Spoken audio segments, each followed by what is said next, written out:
নর্তন দাস ঠাকুর বলছে যে গোলকেরও প্রেমধন হরিনাম সংকি রতিনা জন্মিল কেন তার সংসার বিষানলে দিবা নিশি হিয়া জলে তরিবারে না কইনু উপায়। সংসারে তো এই বিপদ, কেবল বিপদ।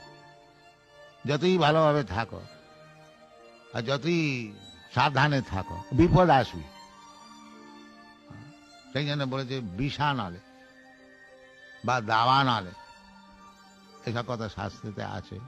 সংসার দাবানলে লইল লোক প্রাণায় কারণ্য ঘনা ঘন। তো এখানে তো আগুন লাগবেই। এখানে যতই সাবধানে থাকো বিপদ আসবে।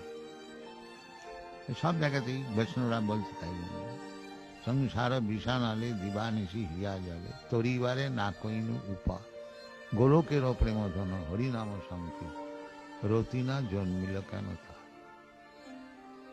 এইসব কথা সব শাস্ত্রের মহাজনের সব কথা। আমাদের হরিনাম করা, কৃষ্ণের কথা শোনা, এইটা হচ্ছে প্রধান কার্য। তারপরে যে শরীর আছে, শরীরকে রাখতে হলে অন্যান্য কার্যের দরকার। সো কৃষ্ণ সম্বন্ধ